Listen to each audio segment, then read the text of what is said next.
Hey guys. Hey everybody. And the dog. That's Rumbo, who you see every once in a while. Say, hey Rumbo. Hi. Hi. He's And the video dog. My wig just fell off. I'm Mommy. And we have Melanie with us. And we're going to have Melanie with us all month. We have a new look. Yes. It's called wigs. You know what? With everybody, you know what? I just want to say that this channel is a safe channel. It's a friendly channel. Whether you're red, blue, yellow, white, green, black. I don't think you can be yellow. No.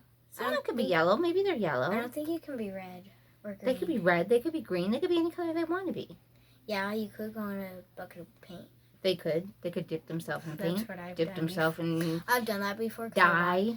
I've done that before because I wanted to be Iron Man. They might want to dye their hair. They may not want to dye their hair. They may, yeah, she wants to try new looks, but like she doesn't want to commit to it on her hair, so she's buying wigs. So whether you're boy, girl, non-binary,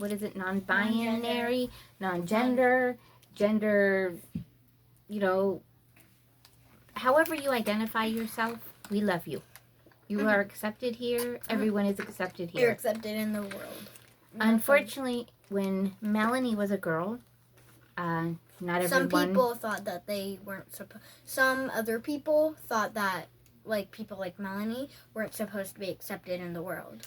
And it went on, and it still, unfortunately, it goes on today, and we're not going to get into that. I just realized that picture in the back is crooked. It is, our Paris picture. Anyways, this month is Black History Month, and we wanted to do something different that I haven't seen any other channels doing. We actually wanted... This is the last day of Black History Month? No, February. Oh, February? We'll start tomorrow's the 1st of February. Oh, yeah. We're filming this on Sunday, the 31st of January. And so we have... So what we want to do is we want to do, like, bedtime stories with American Girl doll adventure. At our house, it's a bit, like, maybe 7 o'clock, maybe. I don't know. Yeah, it's going on probably 7 o'clock, so... That picture in the back's bugging me. Anyway, it's probably bugging other people, too. We just wanted to say... what we want to do is we're going to read Melanie's book. But before that, we're going to read some other books. And this one is... Who was Harriet Tubman? Mm-hmm. If you haven't learned about Harriet Tubman in school. And I haven't yet. So we are going to start with Who was Harriet Tubman? We have... another book. Who was Rosa Parks? That's another one we're going to read. So and then we're also going to, like I said, find Melanie's book and read Melanie's book. Yeah, we lost it. We didn't lose it. It's, like I said, the doll room is a mess. Yeah, we got to clean it. This is Melanie. I think you've seen her in some of our videos before. I don't know. But here's her hair. Here, she's in her pajamas. They remind me of space because I think they're space pajamas. Melanie. Her little slippers. She'll just be chilling with us. But we like Melanie. I love Melanie's textured hair. One of the dolls that my mom has reminds me of Melanie.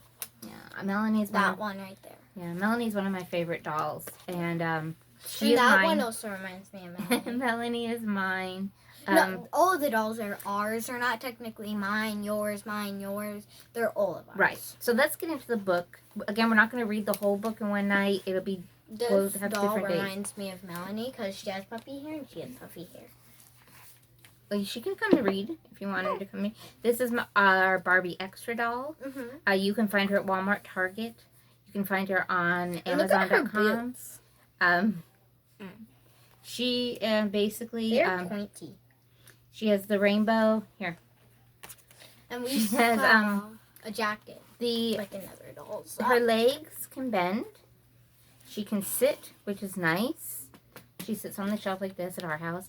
Love her hair. Love her. Because my mom has like a big pink shelf. Maybe like pigtails or poof balls. I love her textured hair.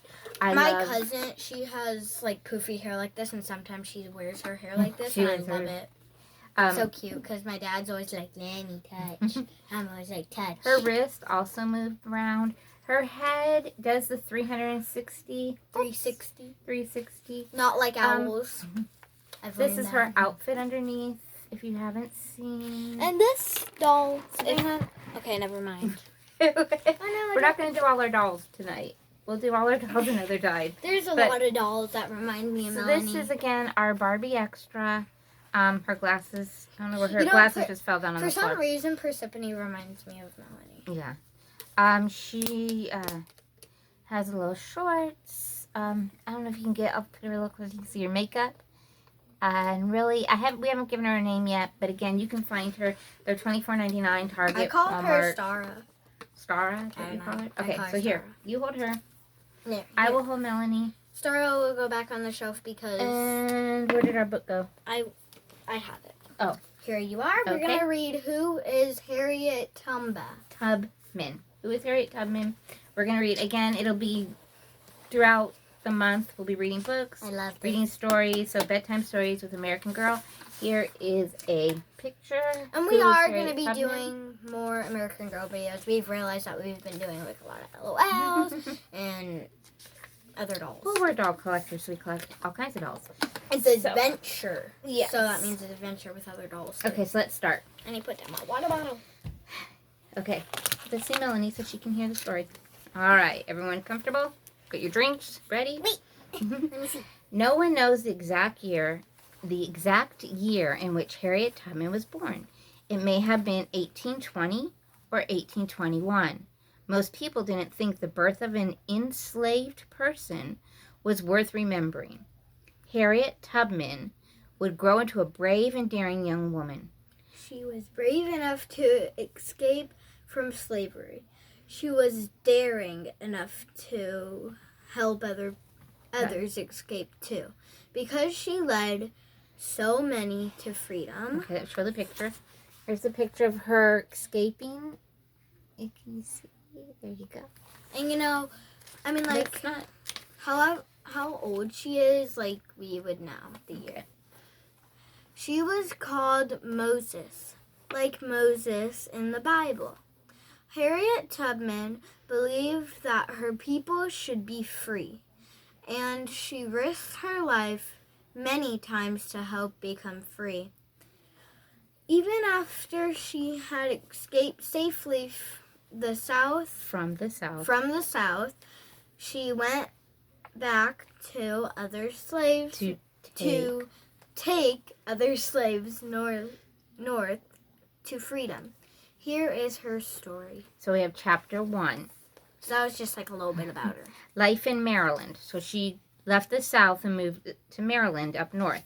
Sometimes around 1820s in Maryland,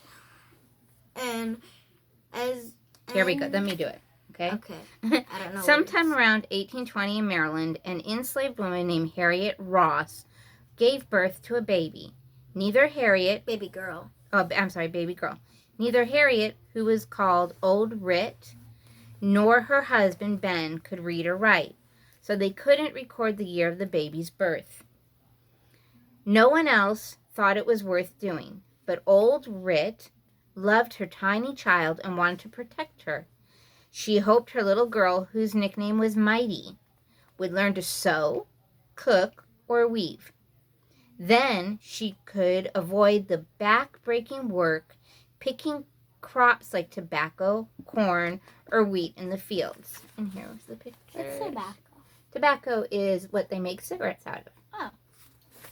So there were tobacco farms that people had in the South. So one of our vocabulary words was about reading and writing literate. Mm-hmm. It said that they couldn't read and write. Old Writ and Ben had been born into slavery. They had many children, all of whom were also enslaved. Ever since 1619, when black people from Africa were kidnapped and brought on slave ships to Virginia, slavery had been a part of American life. By the early 1800s, most of the northern states had stopped slavery, but the southern states had not. Enslaved people like Ben and Old Writ worked very hard, yet they were not paid for their work. Instead, Ben and Old Writ lived on land owned by their enslaver, a man named Mr. Bordas. This land and the many buildings on it were called a plantation. So this kind of shows a picture of the slave ships that her parents came on. Two. Well, that's the inside, showing all the people, and that would be the outside. And then here's the plantation. This would have been like a plantation that they lived on and they worked on. That kind of reminds me of the White House. The look reminds me of Well, we live in the South, so we see a lot of big, old plantation houses. Yeah, we see buildings that look like that. We see a house that's in our town that looks like that. Yeah. Okay. Mr. Burrow's plantation house was large and grand, like so many of those in the South. Ben and old Rit could see the Bordas big house every day, but they didn't live there. They lived in a log cabin. These cabins were very small. They had no windows. The floors were made of dirt. Piles of worn-out blankets were the only beds. Still, for little Mighty, this was home. As soon as she could walk, Mighty joined her brothers and sisters and other enslaved children who were watched by an older slave. The littlest children weren't forced to work, yet. There were even times when Mighty and the other children could play and have fun. Summers were warm and bright. They swam and fished in the many streams and creeks. Unlike many enslaved children, Mighty lived with her loving parents. Her father told her stories about the woods. He would name the birds. He knew which berries were sweet and tasty. So this kind of shows a picture of the log cabin they would have lived in. See, no windows, no doors. They would have had the fireplace to keep them warm. And then there shows the children playing. And I think we found this book at a Goodwill, didn't we? Actually, this we got from your aunt. My sister's a teacher. And we got this from her. We thought this would be a good book for you. For me? Yes. Okay. I'm almost in 4th grade. So here's a side note, okay? Groups of black men, women, and children were kidnapped from West Africa and brought to the United States. Here they were sold at auction. What is that? An auction is where... an auction nowadays would be if you took your stuff to the auction and you sold it for a certain price. For example, this Barbie outfit, say we had it, and say it was a rarest Barbie outfit, you couldn't get it anymore, and somebody was a doll collector, they would and there's start the else bidding there, at a certain price. They'd be 1,000, right? And then the other person would be trying to go more with money. Right, but in this case, these were people they were auctioning. You can't do that. That's illegal. It is now. People. It is now, but at that time in the 1800s, when Harriet Tubman was a child, it wasn't. That's how. So they were sold at auction to the person who bid the highest amount of money for them. Auctions were advertised with signs and newspaper ads. Before the auction, white people looked over the black people who were for sale. They pried open their mouths to check their teeth. They pinched their arms and legs to test their muscles. Auctions tore apart families. A mother might be sold to a plantation owner in Mississippi, while her son or daughter might be sold to a plantation owner in Louisiana. The two would never see each other again. Husbands and wives, parents and children, brothers and sisters were cruelly separated. In 1859, a plantation owner named Pierce M. Butler sold 436 slaves over 2 days to pay off money he owed to the largest slave auction on record in the United States. And it was called the whipping time. I would try an auction, get the biggest money. If I won the person, I'd feed them. I would not make them do stuff that they would make slaves do. So they'd be a free person? Yes. And then I'd give them money, be go buy house, go find child, and live. Here's just a picture of what an auction might look like. And in school, we learned something about the black people, that once there were these 2 boys. It was about Martin Luther King, but there's 2 boys, his brothers, Martin Luther King and his brother. They'd go over to their friend's house who were white, and after a little while, they were the white kids were we can't play with you anymore. Mm-hmm. And, okay, we're going to read these last 2 pages, and then I'll be done for tonight, and then we'll continue on the story.